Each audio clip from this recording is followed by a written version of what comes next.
Shabbat Shalom to everyone. I hope everyone had wonderful Sederim, wonderful Seders. I was blessed to be with my family in New York. Jane and I stayed with our daughter and her family, and my son Noam and his family joined together, and it was total chaos. We didn't do as much of the Seder as I had hoped. We did very little of the Seder, unfortunately. But let me tell you what I did before Passover, which blew my mind. We went shopping in Spring Valley, which is part of the greater Monsey, New York.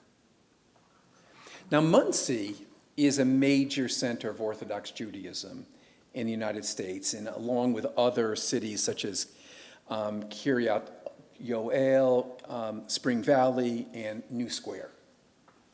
It is the largest center of Hasidic Judaism in the United States, outside of New York City, with approximately 5,400 households, 4.2% of the world's Hasidic population. The migration to Monsey began in the late 1940s when the New York City Orthodox Jews were seeking affordable real estate for quickly growing communities. And these spaces offer the possibility of moving en masse and establishing enclaves where they could lead lives based on Jewish law. And major Hasidic sects are present in the Monsey, the Satmar, the Bells, many other Hasidic groups. Now, I'm a liberal Jew. I grew up in Troy, New York. There were no Hasidim in Troy, New York. I went to Jewish Theological Seminary, which is the seminary of the conservative movement, which is traditional but yet very modern.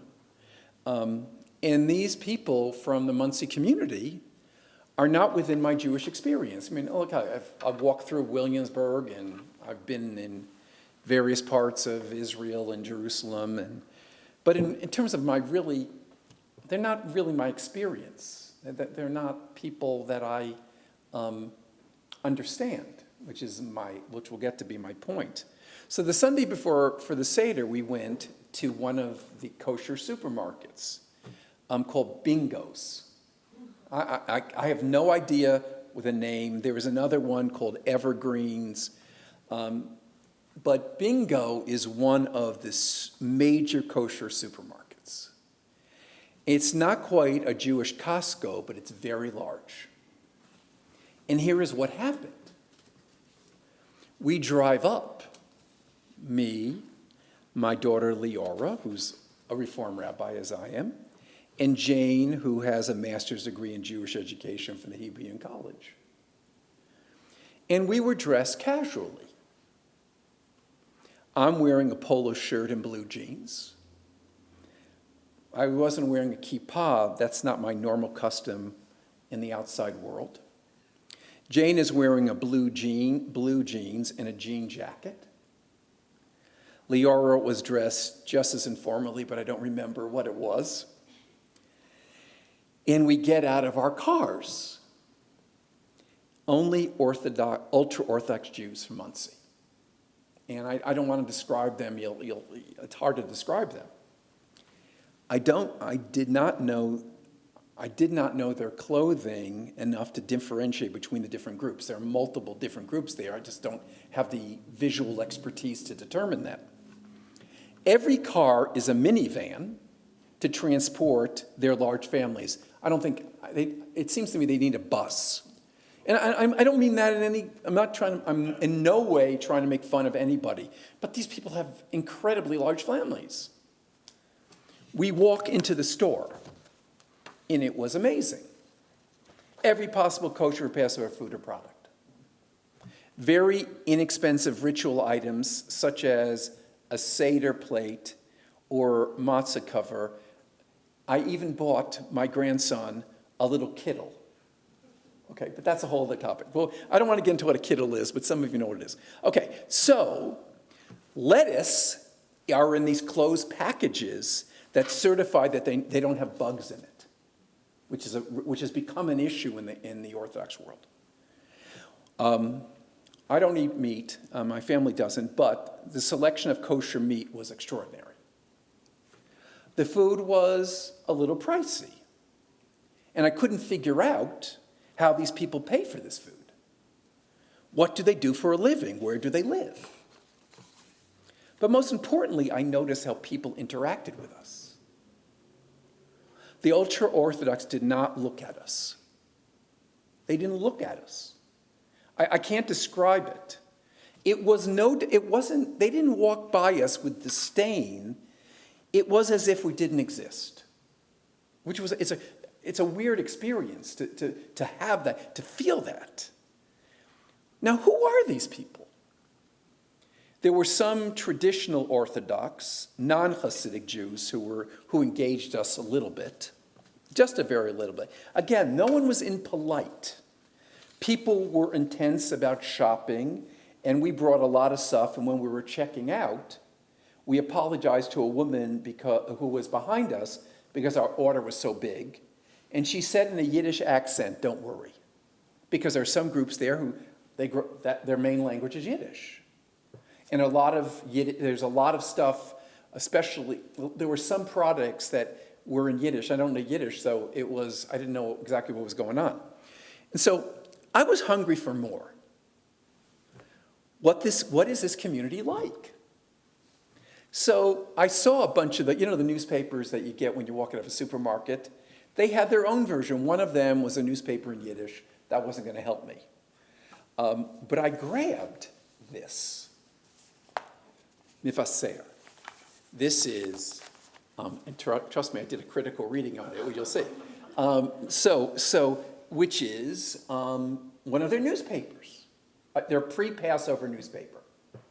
And so my question was, I put on my anthropology hat, and I've said to you before, I should have studied anthropology as an undergraduate, but I didn't make one wise decision in college, so that's part of my many non-wise things.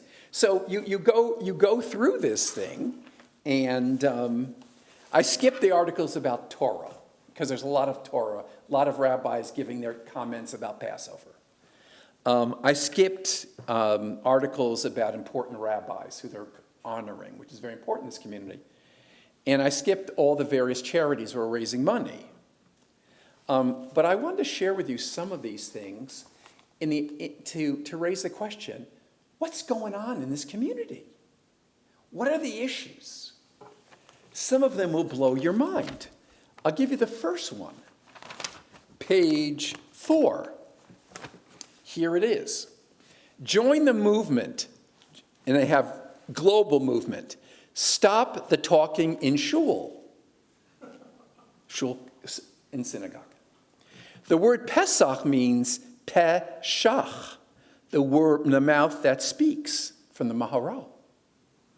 This Yom Tov is about using our power of speech, our peh, to tell over the story of Yitzias Mitzrayim, and to give thanks for the miracles that Hashem did for us. How appropriate would it be to guard our mouths this Yom Tov in shul and not speak during davening, during prayer? Let us use our peh appropriately and give nachas to our Father in Shemayim. And then at the very bottom it says, keep quiet in shul is, they say, zechus, for parnasah, shiduchim, rifuos, yeshuos. In other words, if you keep quiet in synagogue, you will get the award of money, good marriages, health, and redemption. Okay, let me keep going here. This was an interesting one. It's called. This is from Ensuring Eretz Israel, the land of Israel, remains Eretz HaKodesh, remains a holy land. And at the very bottom it says, the reform and conservative movements in Israel, among other progressive groups, are bringing these challenges to the courts. In other words, there's a movement to limit some of the resources that the Orthodox community, the ultra-Orthodox get. So there are three principles. Reformers versus Torah. Reformers sued to stop government programs for kollel.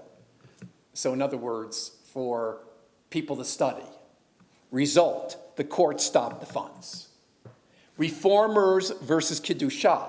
Reformers are behind the ongoing court cases brought by the women of the wall. This is my women of the wall talit, women who want to be able to pray at the Western Wall. Litigation is ongoing for years. Reformers versus SNEUS. Reformers sued to prevent separate seating on buses. Bus companies can no longer designate separate seating on buses. Now, some parts of Israel, the women have to go to the back of the bus. Okay? Let's keep going. This is just a taste. You haven't gotten anywhere yet. Okay. We're going to skip that one. Now, one of the things I found out was the mental health issues in this community. For example, here is an organization supporting maternal mental health. Not what she expected. Part 1, real talk, postpartum health with a psychologist, with a social worker. Real talk, medication in pregnancy. Okay, here it goes more. Achieve behavior health, anxiety, OCD treatment programs. Here's another one. Groups to achieve behavioral health for women, parenting groups, anxiety groups. For girls, art therapy groups. For teen boys, teen resilience. Short-term engaging and interactive groups to tune into emotions. Very interesting. This is the last thing I would think of that would be in this thing. I'm wrong. There's a mental health issues that they're willing to confront in a very open way. Okay, this is the one you're going to like. Do you know a shadchan is a woman who makes matches for people? Okay, you don't choose your spouse; it's arranged. So there's a whole area. It's the whole section called "From a Shadchan's Perspective." So here's the question. The Pesach holiday is only 8 days. However, oftentimes families do not get together or invite guests since they have the custom not to mish. This means one cannot miss out on seeing relatives that they would not ordinarily get to see.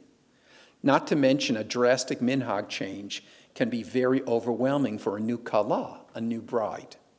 Does the esteemed panel feel it is valid to say no to a possible shidduch, suggestion that sounds promising, but a family has very different Pesach customs? In other words, should you not make a match between people who have different Passover customs? Isn't that interesting? So here's the answer. Oh, there's so many good ones. Which one should I have? Okay, here's one. Dear dater, okay, and this is from a certified life coach.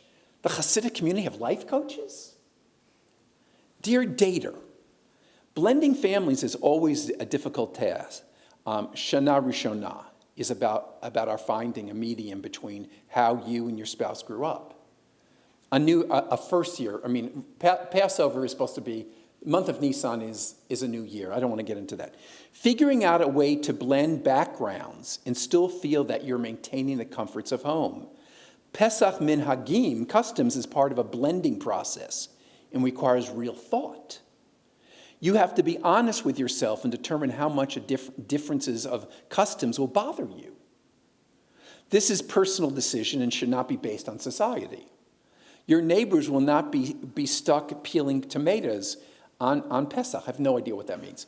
Your friend won't have to stick to buying a single ingredient instead of just relying on the OUP. Therefore, don't rely on the judgment to decide how much you feel on the matter. Here's hoping that our main focus for the Shalosh Regalim becomes about returning to Eretz Israel.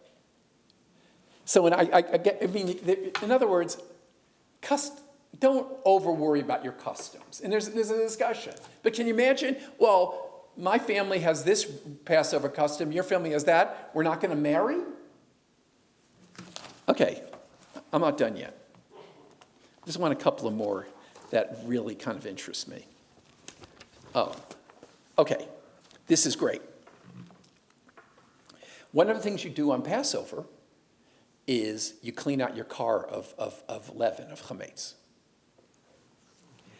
Now, the New York Attorney General today issued a consumer alert urging New Yorkers to be mindful of potential discriminatory practice at car washes in the days leading up to Passover.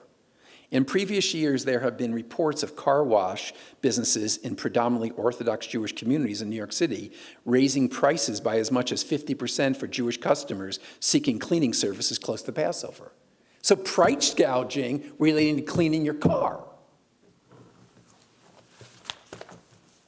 I could go on and on and on. I love this stuff so much. It's one of my, I'll never give up that. You know, I'm full of paper. Oh, there's one more I got to do. I'm sorry. One more. This was really great. Traditionally, you burn your chametz. Whatever's left, you burn on the morning before the Seder.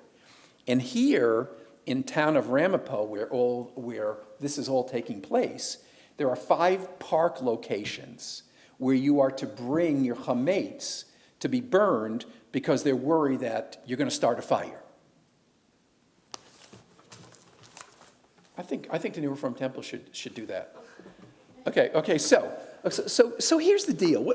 What's going on with me? You know, Passover is about a collective.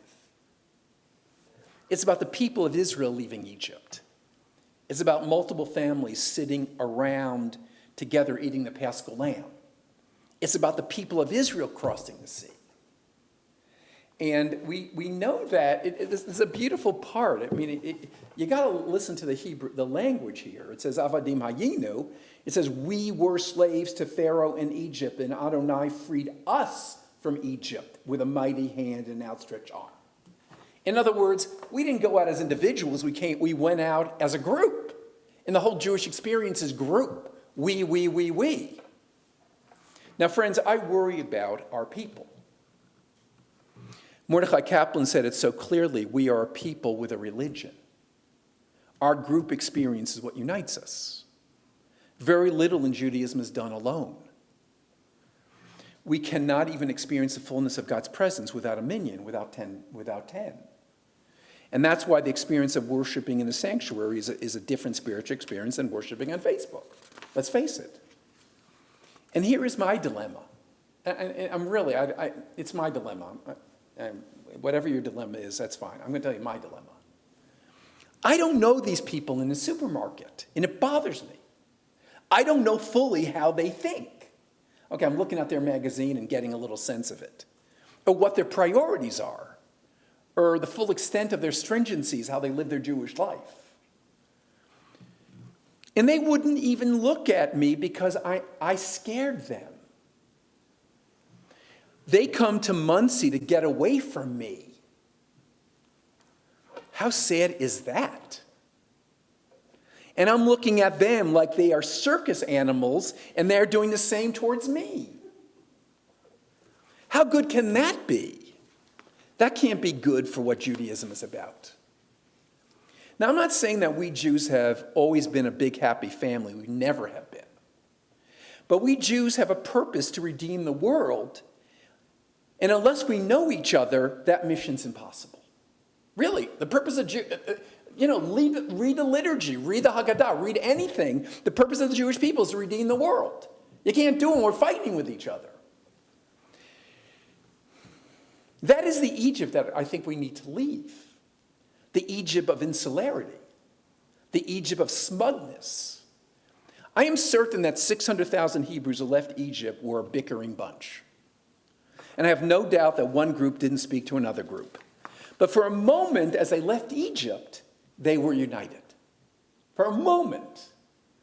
Friends, we need to find a way to know the other Jew better. We need to be able to share what I believe. I need to be able to share what I believe with others. And that's a frightening, difficult journey. Yet that has to be our goal, or we are really lost. I mean, let's. If they don't know me and I don't know them, what kind of people are we? I mean, the idea that I feel like I'm doing an anthropological journey How sick is that? If that's how I conceive of it. How incredible is that people look at me. Now, it's interesting.